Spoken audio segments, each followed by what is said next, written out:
NWSL schedule drop. It is here. It has arrived. Folks who enjoy utilizing the schedule to perhaps maybe, go ahead and plan out and map out some travel dates. I do love that so many NWSL fans are excellent at traveling for some games. Mhm. And I think we could just start at the top in terms of like how we got here.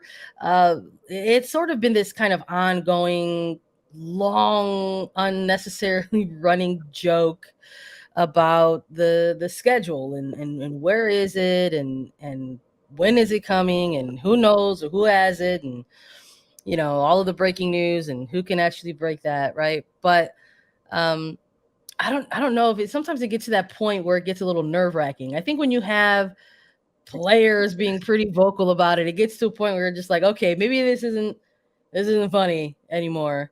But the league, they announced a framework. They announced a 2023 schedule framework, and that was back in November. And they gave a lot of the key dates and some key points within that as well. They said this is when the regular season is going to start. The Challenge Cup is no longer going to take place in a preseason format. It is going to run concurrently. And here is the date for the NWSL Championship final.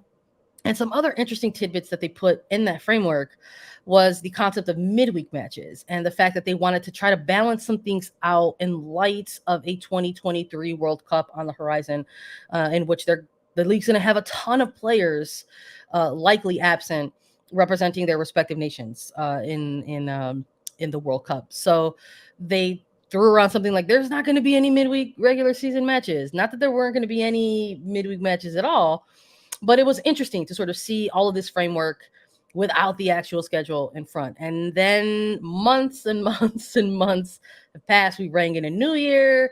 We went to an NWSL draft. Asked Commissioner Berman about it. She said, hey, we're going to get it out sooner than we did last year. And you know what? She's not wrong. She's not wrong. Technically, she was not wrong. It's approximately 1 day earlier than when we got this NWSL schedule in 2022. It was something I was keeping track of, and I was like, okay, we got it on this day, which was about 45 days ahead of kickoff of the regular season last year, and then this year, it's 44 last year. Now this year it's 45. So I don't know. The bigger the number, the better. But I guess here we are. Here. It's finally here. And I know that making a schedule is very difficult. I have never had to have that pressure put on me. I was formerly a high school soccer coach, and so I was involved in schedule making, but I was not in charge of schedule making. And it is difficult. It is very difficult, right? Like, I'm giving the league a lot of benefit of the doubt because there are so many hoops you have to jump through.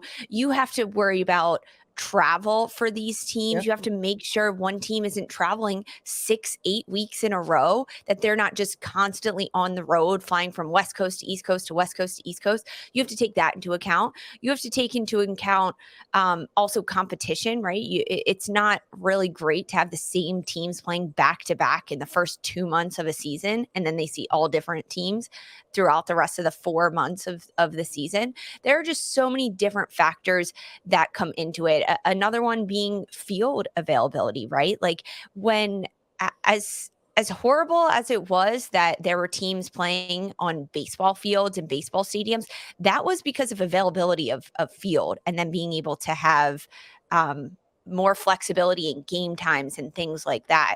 Now that all of these teams are playing in stadiums and actually on soccer pitches, which is, thank God, you have to take into account that other teams use these stadiums. I mean, even when you look at some of the teams and the partnerships that these clubs have with MLS teams, like, they also have to use those stadiums. So the two clubs have to work in tandem. And yes, that's probably a little bit easier for someone like a Portland Thorns to work with the Timbers because they're under same ownership, and Orlando to do that with Orlando City and the Pride. But some of the other teams like Washington Spirit, they're not under Washington United, but they share the same stadium at Audi Field. So you have to have those conversations and work with that. So there are just so many factors that come into making the schedule, and MLS schedule is a big part of that. The NWSL has to wait for the MLS schedule to come out first. Then they can start to determine what's going to happen, and it's a giant puzzle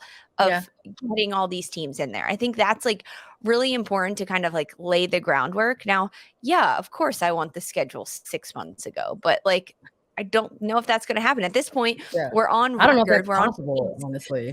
I don't think it's possible either. And Yeah. like at this point, we're on pace to hopefully get it 46 days out from the start of the regular season next year.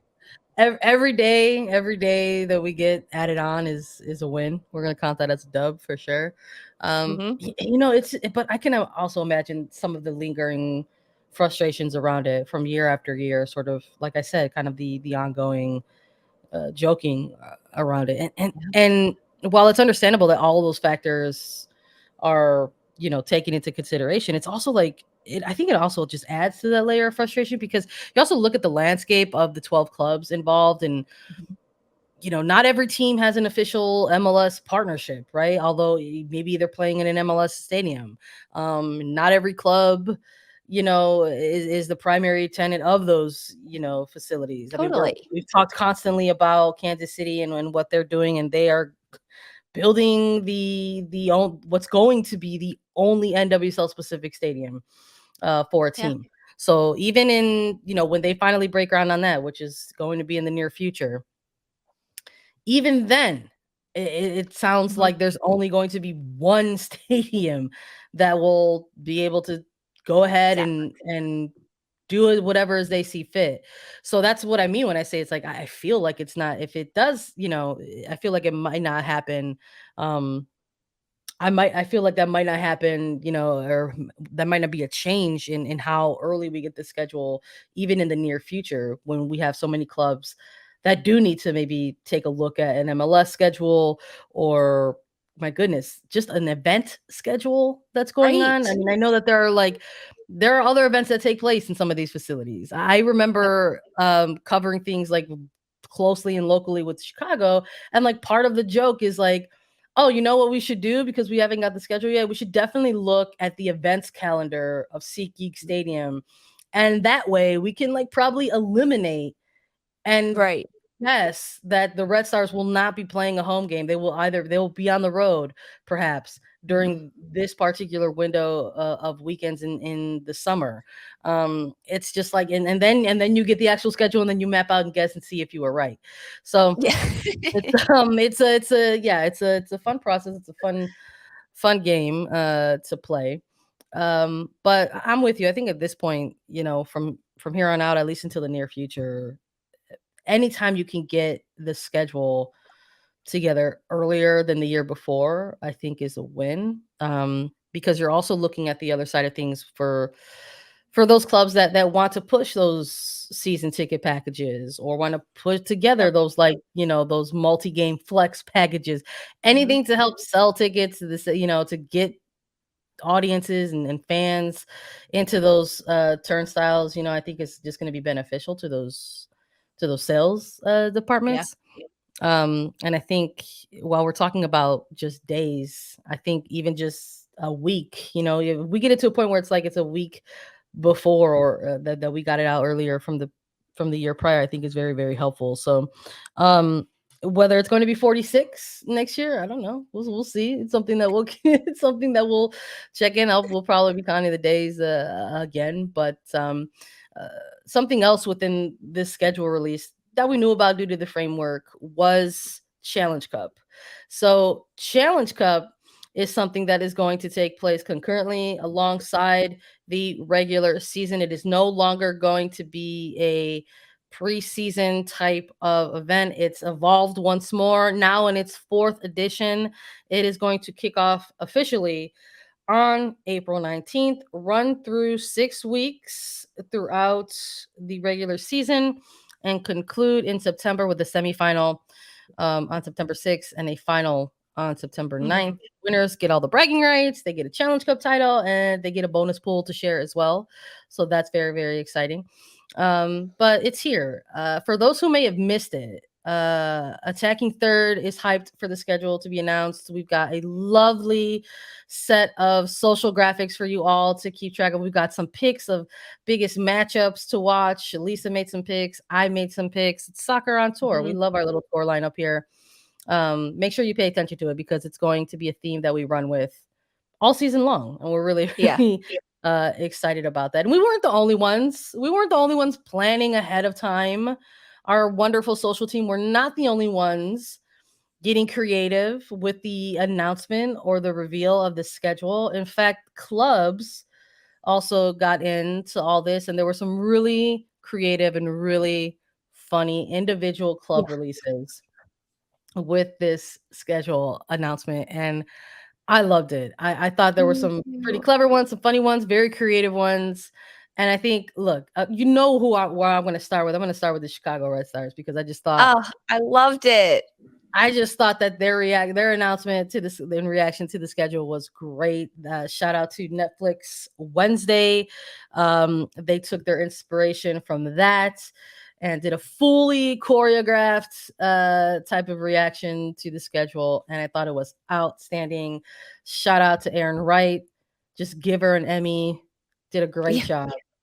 I thought it was very, very clever. It was hilarious. If you haven't checked it out, honestly, like all of the NWSL clubs did things that were very clever, very creative. When the schedule has a long time to come out and you're kind of like waiting for it and ready for it to come out, it allows time to be creative and to say, okay, what are we going to do with it when it does come out? I agree. I think the Wednesday dance from Chicago Red Stars was really good. Racing Louisville also put out a little like video of different clips of like different television shows talking about their competitors. So like they talked about Texas from SpongeBob clip. They did San Diego from like another movie. It's super cute, super clever. I was super impressed with it. There was like some good memes from San Diego. Kelly Hubley starred in the Portland Thorns one, talking about how she needed to go on a vacation because she played every minute last year. Really clever. I liked how some of the clubs got the players involved, right? Like Kelly Hubley, as you mentioned, Erin Wright from Chicago Red Stars. Like it was pretty good. I liked it. It definitely gave me a chuckle at some of these clubs and all the great things they were able to put out there. It was funny. I was cracking Hopefully, up. hopefully it just like kind of like sets the stage or sets the tone for like, what we could see throughout the regular season. I know sometimes you see like some banter and stuff like between club socials and who knows, maybe now that the schedule is here, we're going to get more social teams collaborating on things moving forward.